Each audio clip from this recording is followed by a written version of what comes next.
Don't tell Grandma!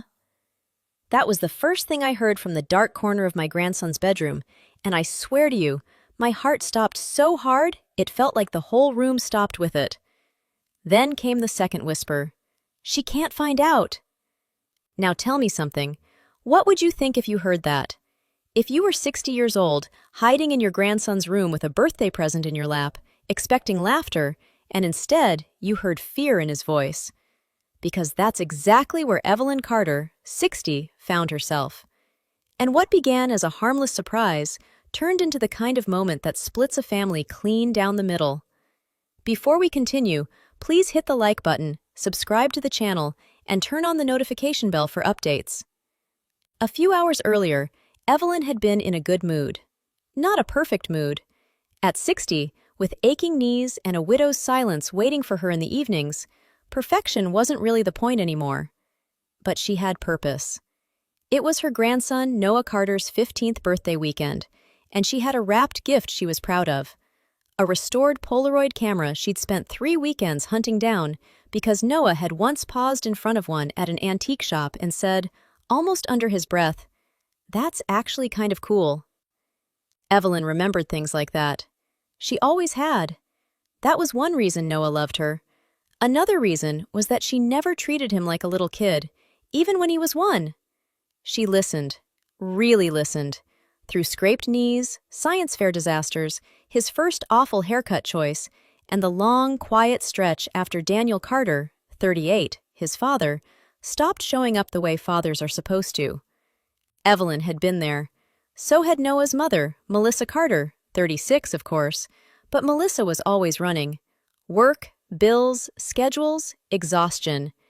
Evelyn filled the spaces in between, which was why she decided to do something silly, something light, something from the old days. She arrived early at Melissa's house that afternoon, carrying the gift bag and wearing the kind of grin that made Melissa immediately suspicious.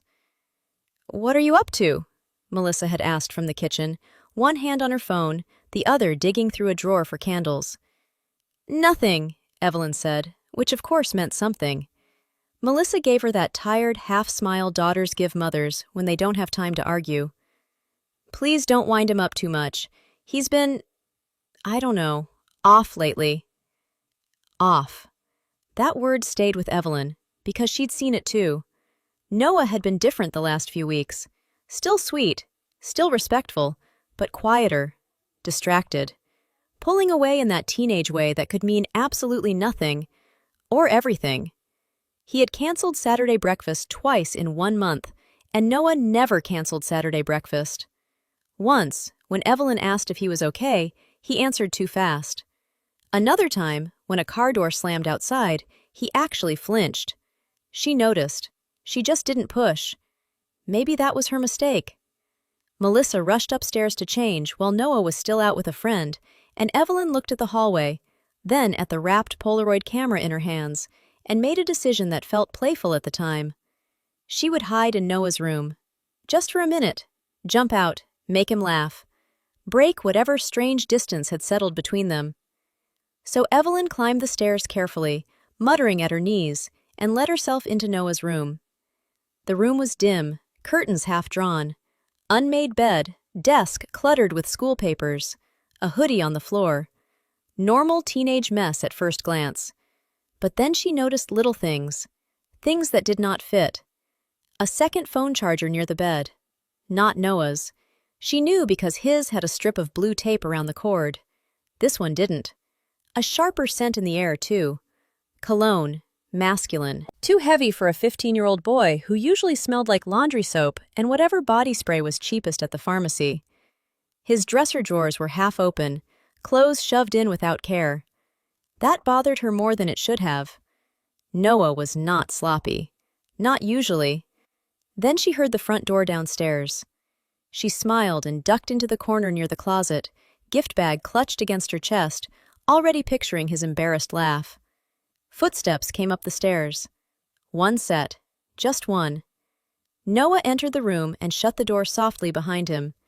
He didn't turn on the light. He didn't call for his mother. He didn't even drop his backpack the way he always did. Instead, he stood still in the middle of the room and whispered, "Don't tell Grandma." Evelyn's smile vanished. At first, she thought maybe he was on the phone, talking to a friend. A girl, maybe. Something innocent. Something private. But then he said, in a voice so tight it barely sounded like him, "She can't find out." Not playful, not teasing, afraid. Evelyn stayed perfectly still. Noah turned slightly away, and she caught only broken pieces after that. "No, she was there that day. I said she didn't see him. Mom doesn't know I kept it." Kept what? Who was him? And why in the world was Evelyn part of this conversation? Her pulse climbed. Fast, hard. The room suddenly felt too small, the air too thin. She started replaying recent weeks in her mind. Melissa snapping when Daniel's name came up. An envelope Melissa shoved into a drawer when Evelyn walked into the kitchen. Noah looking out the window more than he used to. Tiny things, forgettable things, until now. Noah ended the call. For 1 second, Evelyn thought maybe she could still slip out, pretend she'd just arrived, pretend she hadn't heard anything. Then Noah knelt beside the bed. He reached underneath and dragged out a taped cardboard box. Evelyn felt every nerve in her body go cold. Noah opened it carefully, like it mattered, like whatever was inside could change everything. From where she hid, she could only make out papers, an envelope, and what looked like a photograph. He stared at the photo for a long moment. Then he whispered words that made Evelyn stop breathing. "I'm going to tell her tonight." And before she could decide whether to stand up, run downstairs, or call out his name, she heard something else. Footsteps in the hallway. Heavier this time. Slower. Not Melissa. The bedroom door handle began to turn. The bedroom door opened, and the last person Evelyn expected to see stepped inside. Daniel Carter, Noah's father. Now ask yourself this. If you were hiding in a dark corner, already shaken by what you just overheard, and suddenly the man your daughter no longer trusted walked into that room like he belonged there, what would your mind do first? Would it search for an explanation? Or would it go straight to fear? Evelyn didn't move. She barely breathed. Daniel, 38, closed the door behind him with a quiet, practiced motion, like this was not his first secret visit. That was the first thing that hit her. Not surprise. Familiarity. He didn't look uncertain or awkward, or like a father trying to reconnect with a teenage son. He looked careful. Noah straightened immediately. Not happily. Not the way a boy does when someone he missed has finally come back. His whole body went tight, and that told Evelyn more than words could have. Daniel kept his voice low. "You still have it?" No hello. No birthday. No warmth. Just that. Noah stared at him for a second before answering. "I said I'm not doing this anymore." That answer landed like a crack through glass, because now there was no pretending, no harmless explanation, no innocent misunderstanding. Whatever this was, it had been happening for a while. Daniel took 1 step farther into the room. "Lower your voice." Noah's jaw tightened. "Why? So you can keep lying?" Evelyn felt something cold settle in her chest. Noah never talked like that, not unless he was truly pushed. He was a quiet boy, not a reckless one, thoughtful, careful with words. For him to sound this angry meant he had been carrying it for too long. Daniel glanced toward the window, then back at Noah. "I'm trying to protect this family." There it was, that line adults use when they want to sound noble while hiding something ugly underneath. Noah didn't buy it. Neither did Evelyn. Noah folded his arms, but his hands were shaking. "You keep saying that, but every time you come here, things get worse." Every time you come here, not the first visit, not the second, a pattern. Evelyn's mind raced back over months of strange tension. Melissa's clipped voice whenever Daniel's name came up. The way Noah had started checking the driveway before coming inside. The heaviness in the house that nobody explained. She had sensed it. Of course she had. But sensing something and understanding it were not the same thing. Daniel lowered his tone even more. "Did your mother notice the box?" No. And your grandma? That made Evelyn's pulse slam harder. Noah looked away. No. Daniel exhaled, but it wasn't relief.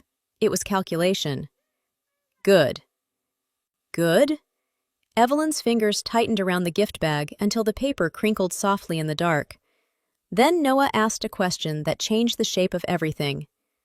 Who was that man in the picture, really? Daniel went still. Just for a second. But it was enough. Enough for Noah to notice. Enough for Evelyn to notice, too. Daniel recovered quickly, too quickly. I already told you. No, you told me a story, Noah shot back. That's not the same thing. For one strange, aching moment, Evelyn felt proud of him even through the fear, because that was the sound of a child beginning to see through an adult he had wanted to believe. Daniel rubbed his face, then dropped his hand. Listen to me. Some things are messy. Adult things. Things you don't understand yet. There it was again. Another shield. Another attempt to make confusion sound like wisdom. Noah didn't move. Then explain it. Daniel's expression hardened. I said I'm handling it. No, you're hiding it. The room fell silent, heavy, electric. Evelyn could hear the hum of Noah's laptop charger near the desk, the faint rattle of branches outside the window, the tiny creak in her own knee she was terrified one of them might hear. Then Daniel said something that made Evelyn's blood run cold. Your grandma remembers more than your mother thinks. For a moment, Evelyn forgot where she was. What did that mean? Remembers what? Her mind scrambled backward through recent months, grabbing for scenes, details, faces. There had been one afternoon, rain beating against the windows, Daniel arriving unannounced, Melissa taking him into the kitchen, their voices sharp, low, furious. Evelyn in the next room pretending not to listen because decent people do that, because mothers learn to give grown daughters privacy even when every instinct tells them not to. She had looked out the front window once that day. She remembered headlights at the curb, a dark sedan, a man waiting inside. At the time, it had seemed insignificant. Now, it no longer felt insignificant at all. Noah's voice came softer this time, and somehow that was worse. Did Grandma see him? Daniel did not answer directly. He looked at the bed instead, at the place where the box had been hidden moments ago. She saw a car, he said at last. That's all. That's all. But the way he said it made clear that it was not all, not even close. Noah swallowed hard. And Mom? Daniel's jaw flexed. Your mother made choices. A slippery answer. Cruel, even. Noah took a step back. So did you. Daniel's eyes flashed. The mask slipped for the first time. Be careful. There it was, the pressure beneath the performance. Noah didn't speak. He just looked at him, and in that silence, Evelyn saw it plainly.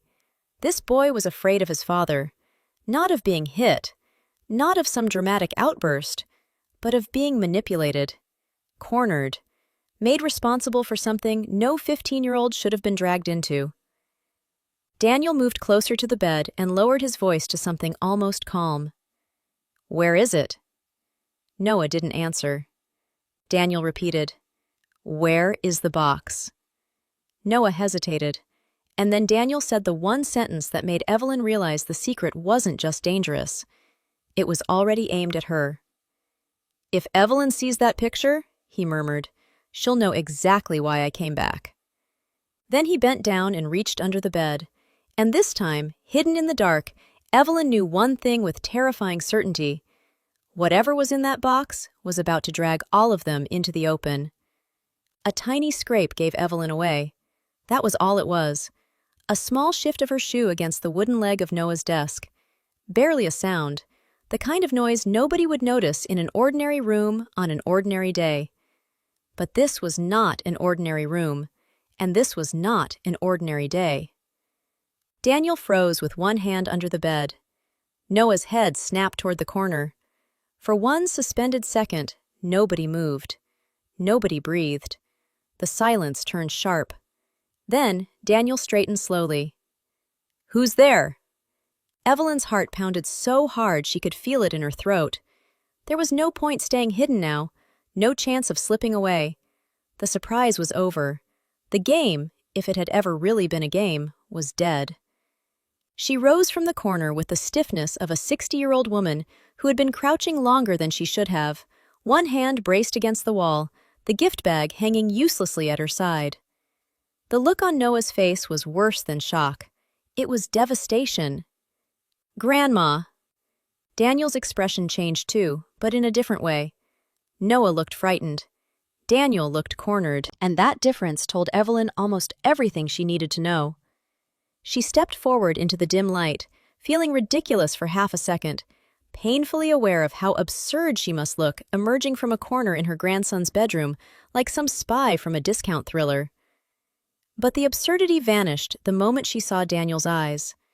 There was no embarrassment left in the room, only danger, layered in silence and lies. Evelyn kept her voice low, steady.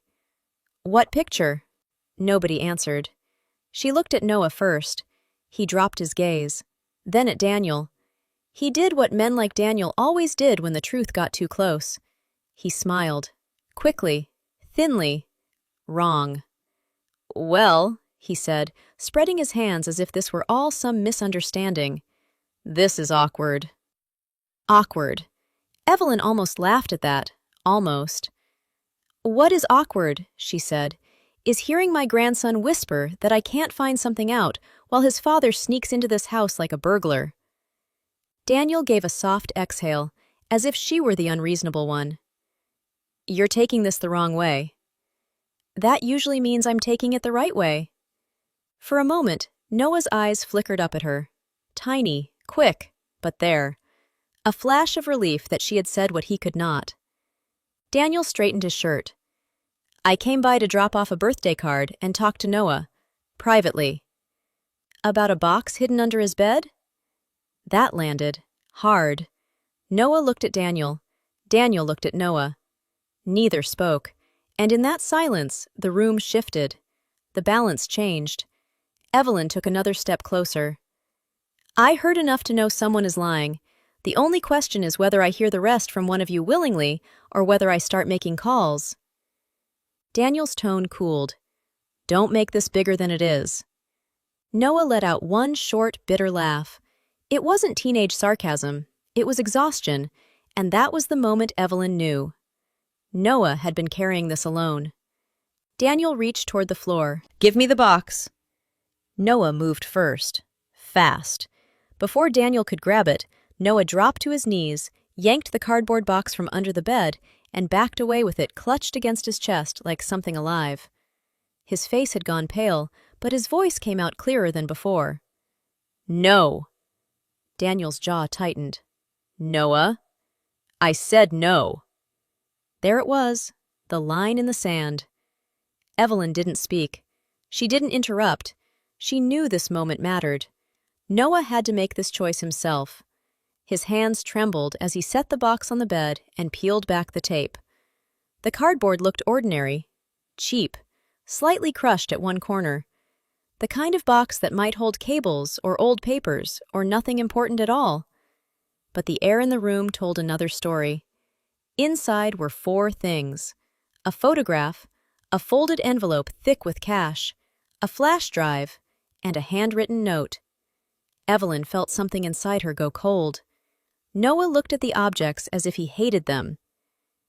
"I found it after he left that day." Evelyn's eyes snapped to him. "What day?" Noah swallowed.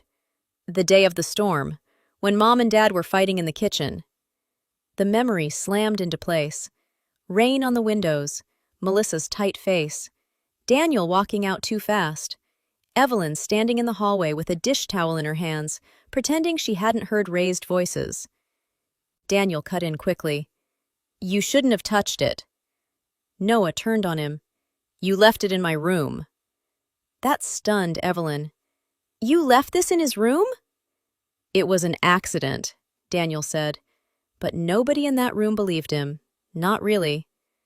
Noah looked down at the photograph. He told me it was just some guy helping us. Evelyn held out her hand. Let me see. There was hesitation. Then Noah gave it to her. The moment her eyes landed on the image, the floor seemed to tilt. It showed Daniel standing outside Melissa's house on the stormy afternoon she remembered.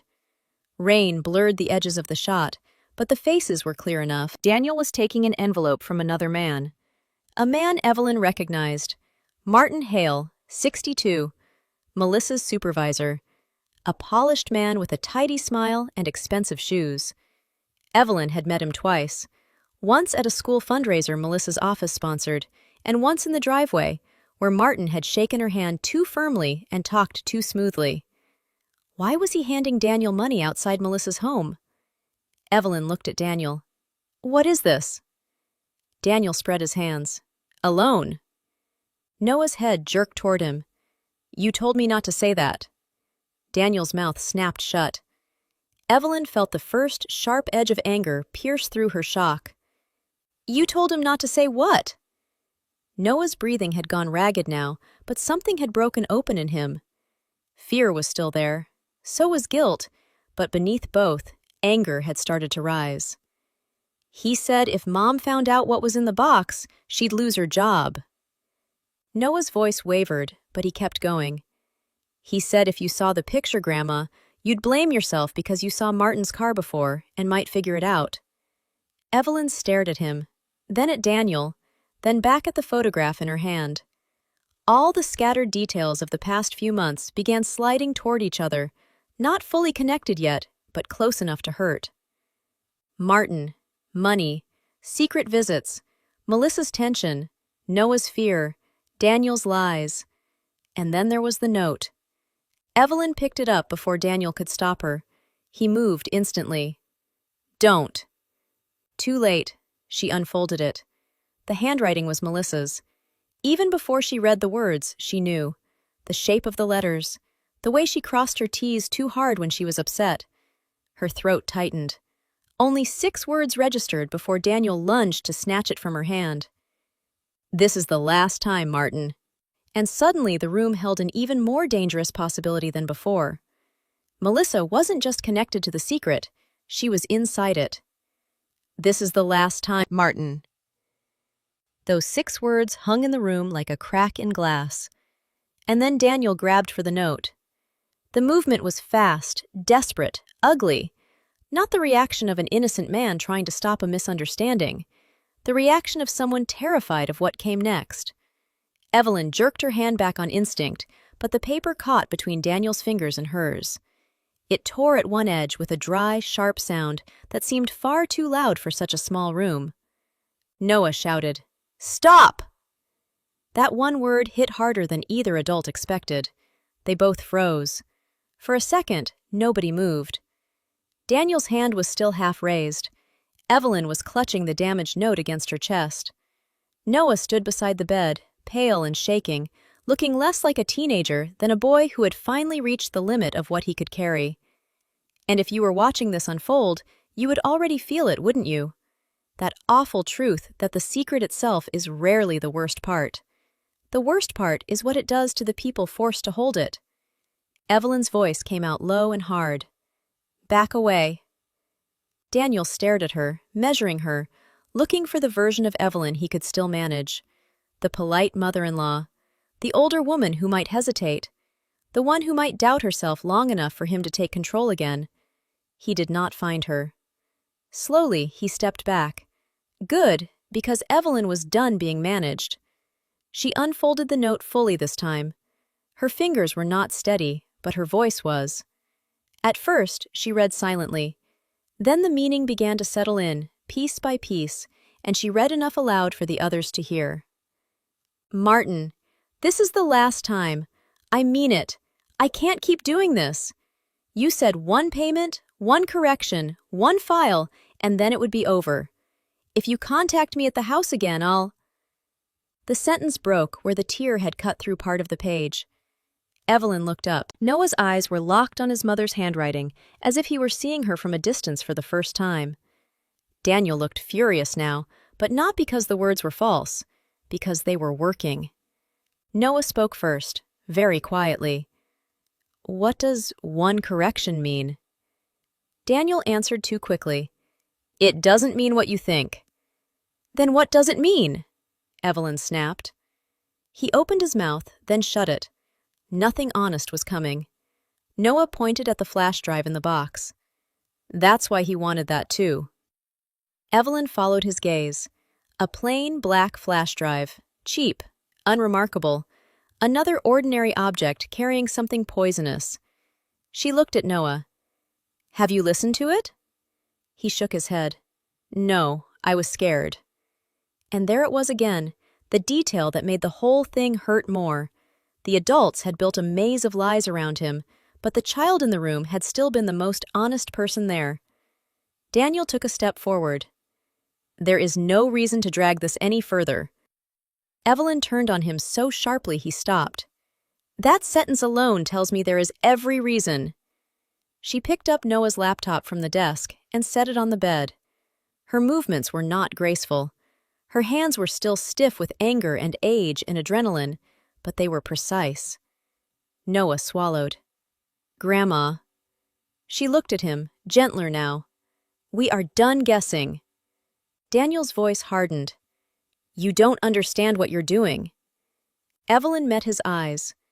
"No, you don't understand what happens when I finally do." She handed Noah the flash drive. For 1 second, he didn't take it. Then he did.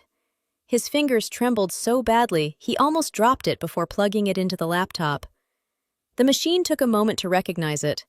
A tiny loading circle spun on the screen. Such a small thing, yet the pause felt endless. 3 people standing around a bed, waiting for a file to open and tell them what kind of family they actually were. A folder appeared. Inside were audio files, each named with dates. Noah looked up, uncertain.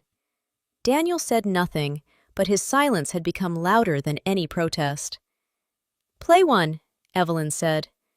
Noah clicked the earliest recording. At first, there was static. Rain, muffled movement. Then Melissa's voice came through, strained and sharp. "I told you I can't keep changing these reports." A man answered. Martin Hale. His voice was calm in the way some men become calm when they know they have power. "You already changed the first one." "That was because you said the inspection date was entered wrong." "It was entered inconveniently." Noah's face drained of color. Evelyn felt sick. The recording continued. Melissa sounded trapped, angry, frightened. Martin sounded smooth, dismissive, confident that she had gone too far to back out cleanly. Noah clicked to the next file with a hand pressed over his mouth. This one was worse. Melissa again, more panicked now.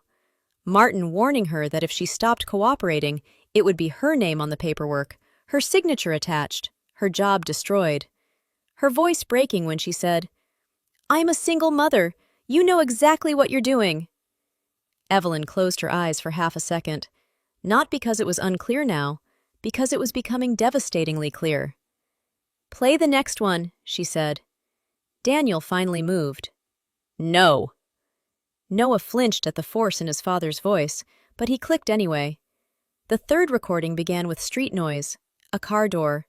Then Daniel's voice. Casual, low, calculating. "You don't need her compliant, you need her quiet." Martin answered, irritated. "And you need what exactly?" Daniel gave a short laugh. "Compensation." Noah made a sound Evelyn had never heard from him before. Not a sob, not a word. Something smaller and more broken. The recording went on.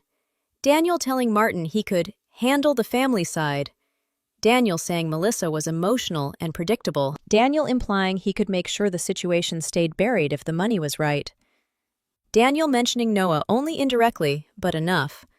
Enough to make it obvious he saw his own son not as someone to protect, but as a piece on the board. The file ended. Silence flooded back into the room, and now the truth had shape. Melissa had been pressured by Martin Hale, her supervisor, to alter housing and maintenance records at work. Maybe she told herself it would be one file, one correction, one temporary compromise. But once she crossed that line, Martin used it to trap her. Daniel found out, then turned the crisis into leverage. He took money from Martin. He held on to evidence as insurance. He left some of it behind at the house.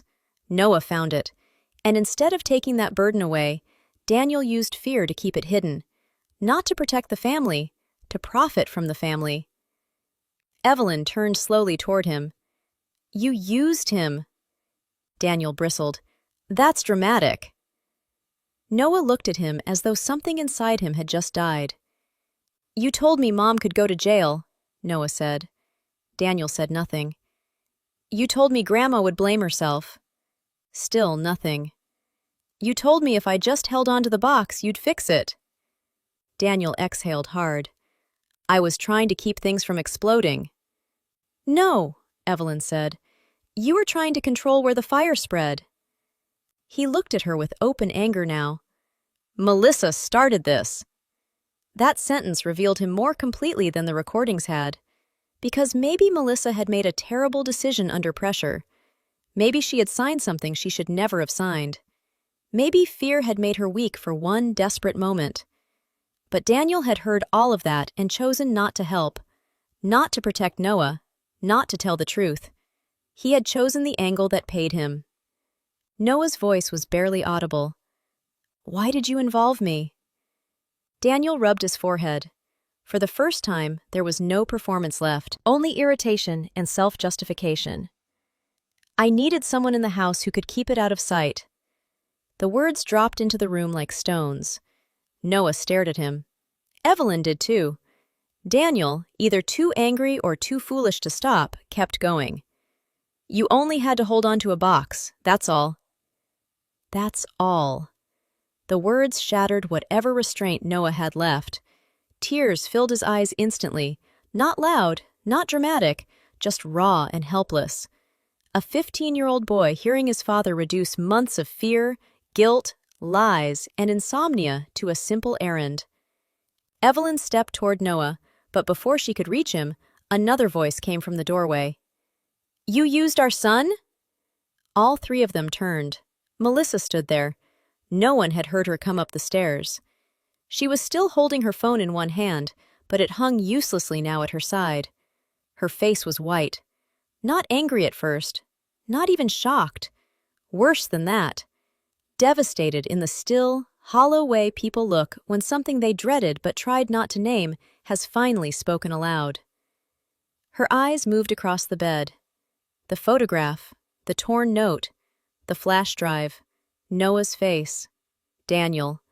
Then she looked at Daniel again, and her voice, when it came, was quieter than anyone expected. "You used our son?" And this time, nobody in the room had anywhere left to hide. "You used our son!" Melissa's voice did not rise when she said it. That was what made it land so hard. No screaming, no dramatic collapse. Just a quiet, shattered sentence from Melissa Carter, 36, standing in the doorway of her 15-year-old son's bedroom and looking at the man who had once promised to build a life with her. And in that moment, Daniel finally looked the way he should have looked all along. Not confident, not smooth, not in control, exposed.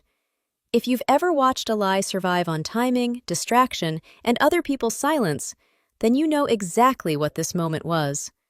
The second when none of those things work anymore. Melissa stepped into the room and closed the door behind her. That mattered.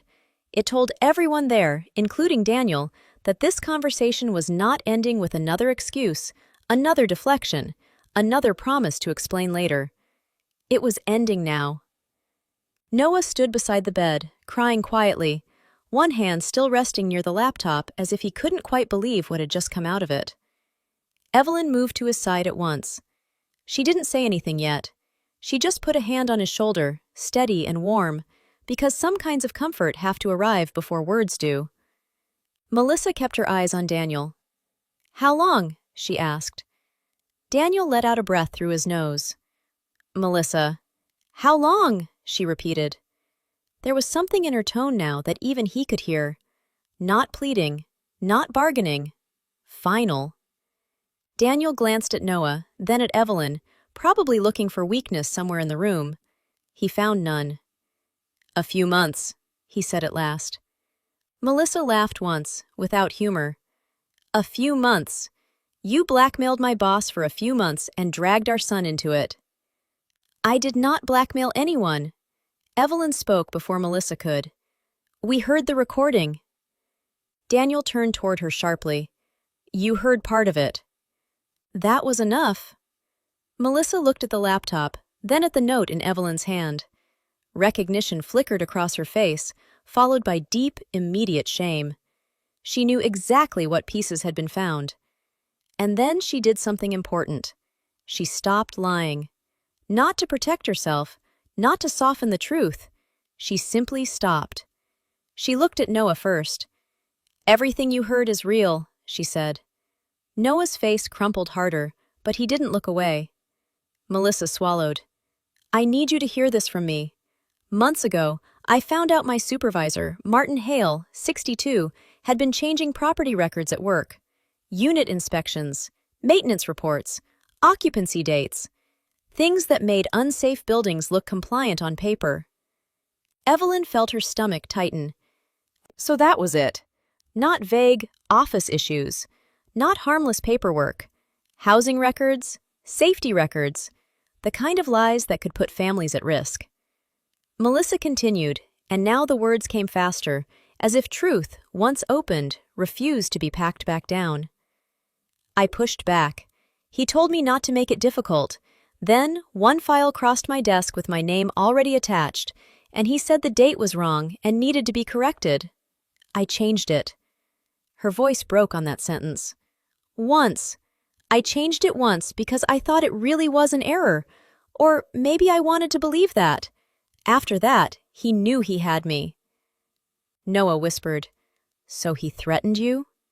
Melissa nodded. "Yes." There was no hesitation in the answer, no attempt to make herself cleaner than she was. "When I told him I was done, he said if I stopped cooperating, he'd pin everything on me. He said my signature was enough. He knew I couldn't afford to lose my job. He knew exactly how trapped I was." Evelyn closed her eyes for a moment. That explained Melissa's exhaustion. The snappishness, the late nights, the tightness around her mouth. The envelope in the drawer. The sense that she was walking around her own house without ever really arriving in it. Daniel folded his arms. "You left out the part where you did it." Melissa turned to him so fast it made even Evelyn stiffen. "I left out nothing," she said. "I made a terrible decision under pressure. You found out, and instead of helping me fix it, you sold yourself into it." That hit. Hard. Because it was true. Noah looked at his father with open disbelief now, the kind that doesn't fade quickly because it has to rebuild the whole shape of a person in your mind. Melissa continued, and now she was speaking to all of them, but especially to Noah. "Your father learned what Martin was doing during one of our custody arguments. I made the mistake of admitting just enough because I thought maybe, for once, he would act like a parent before acting like himself. Instead, he contacted Martin behind my back." Daniel cut in, "Because you were drowning." Melissa did not even glance at him. "Because you saw money." Silence. The room accepted that sentence. Evelyn looked at Daniel, and for the first time she saw not a complicated man, not a charming failure, not a disappointment with excuses attached, just a person who had looked at fear and decided to monetize it. Melissa pointed to the photograph. "That was one of the payments. Martin paid Daniel to stay quiet and to keep pressure on me." Noah looked stunned. "You knew about the money?" "Not at first," Melissa said. "I suspected. Then I found out. That's when I wrote the note. I told Martin it was the last time. I told him if he ever came near the house again, I'd report everything." Evelyn lifted the torn page slightly. "And he came anyway." Melissa nodded. "Yes, and Daniel kept telling me he was handling it. What he really meant was he was keeping leverage on both sides." There it was, the complete shape of it. Martin pressured Melissa into falsifying records tied to unsafe housing conditions. Daniel learned about it and began taking money from Martin in exchange for silence. He kept evidence as insurance. During the stormy argument months earlier, he came to collect money and threaten Melissa, then accidentally left the box behind. Noah found it. Daniel realized that and used fear to control him, telling him not to tell Grandma, not to tell his mother, not to let anyone find out. Every question the story had raised now had an answer. The extra charger and cologne in Noah's room had been Daniel's from the secret visits. The envelope Melissa hid was one of Martin's written warnings. Noah's quiet panic came from carrying evidence he never should have touched. The photograph proved Martin and Daniel were exchanging money. The note proved Melissa had tried to break away. The audio files proved coercion, fraud, and Daniel's involvement. Nothing was missing anymore. And once the truth was fully in the room, the emotion hit all at once. Noah sat down hard on the edge of the bed, like his legs could no longer hold him. "I thought if I told Mom, I'd ruin her life," he said, voice shaking. "I thought if Grandma knew, she'd think it was her fault for seeing something. I thought—" He stopped and wiped at his face angrily. "I thought I was helping." Evelyn's heart broke. She knelt as carefully as her knees would allow and took his face in both hands. "Listen to me," she said. Noah looked at her through tears. "None of this was yours to carry." The words broke something open in him. He leaned forward, and Evelyn held him the way she had when he was 5 and 9 and 11. Not because he was a child again, but because even 15-year-old boys sometimes need somewhere safe to put their pain. Melissa covered her mouth and turned away for a second, crying now too. Not loudly, not theatrically, just with the grief of a mother realizing her son had been walking around inside a storm she helped create. When she finally spoke, she spoke directly to Noah. "I am so sorry," she said. "Not for getting caught, for failing to protect you, for letting this get near you at all." Noah didn't answer right away, but he nodded, and that mattered. Then Melissa looked at Evelyn. This was different. Daughter to mother, adult to adult. Shame mixing with relief. "I should have told you," Melissa said quietly. Evelyn stood, slower this time. Her body ached, but her voice was firm. "Yes," she said. "You should have." Melissa flinched. Evelyn stepped closer. "I am angry that you lied to me. I am angrier that you believed you had to drown alone." That landed too, softer than accusation, harder than comfort. True. Daniel shook his head as if all of this had become too emotional for his taste. "You're all acting like I forced her to falsify records." Melissa turned toward him with a look so clear and cold that even he seemed to register the shift. "No," she said. "You just chose profit over your son." Noah stood. He was crying still, but there was something else in him now. Not strength exactly, not yet, but clarity. "Stop talking," he said to Daniel. The room went still. Daniel stared at him.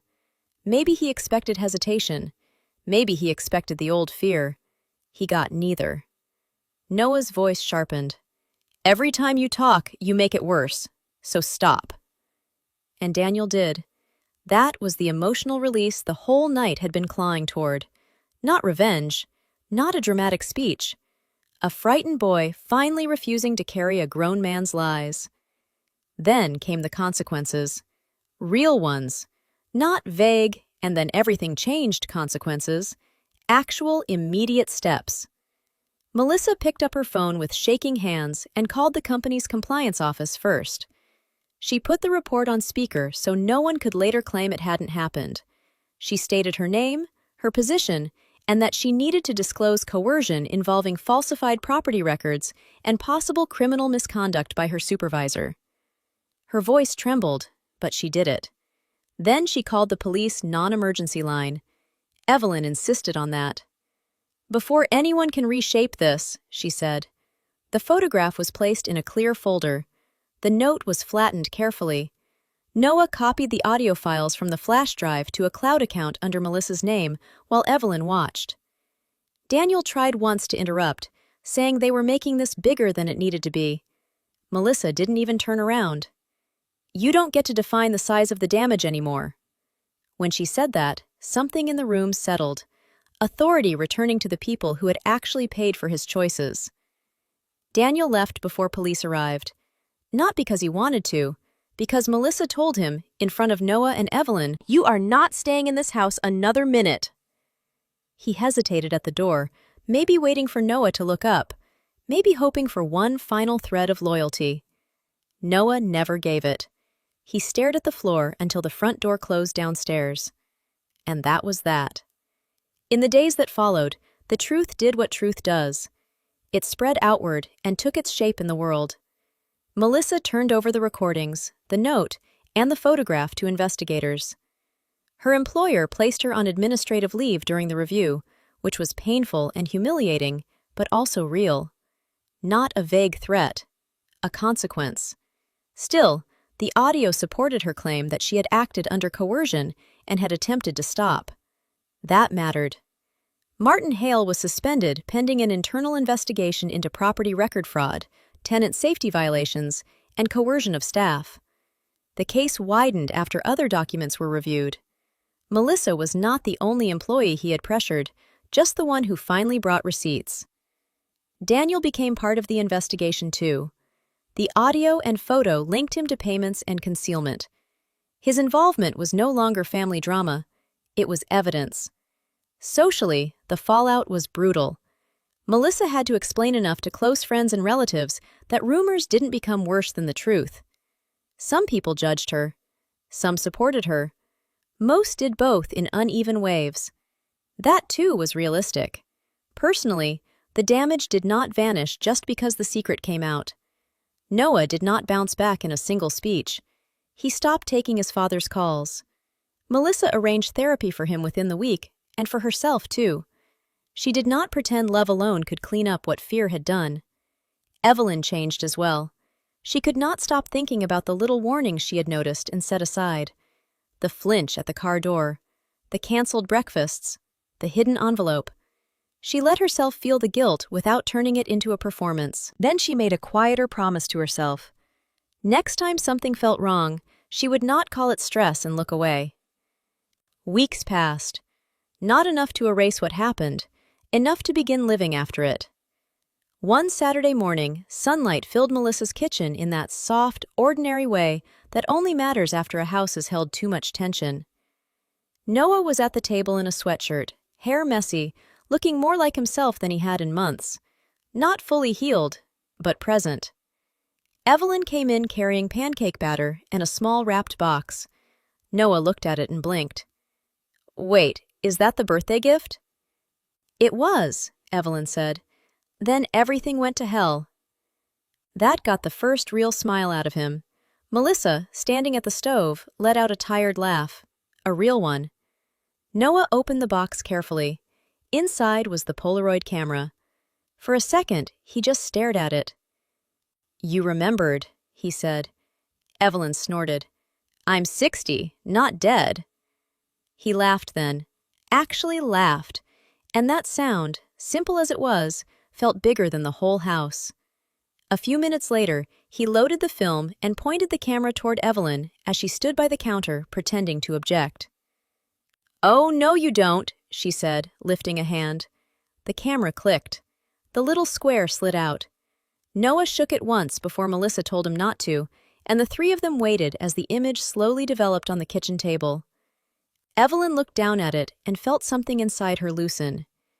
There she was, hair slightly wild, hand half raised, mouth caught between protest and laughter. Not polished, not posed, just true. And that was the final difference. The box under the bed had held hidden evidence, fear, and silence. This photograph held none of those things. It was simply a moment shared in the open. Noah picked it up and grinned. "Grandma?" "Yes." "Next time, maybe don't hide in my room." Evelyn laughed, full and unforced. "Fair enough," she said. Then she looked at him, then at Melissa, and added the one line that finally fit the life they were trying to rebuild. "But next time, no secrets." And this time, nobody looked away.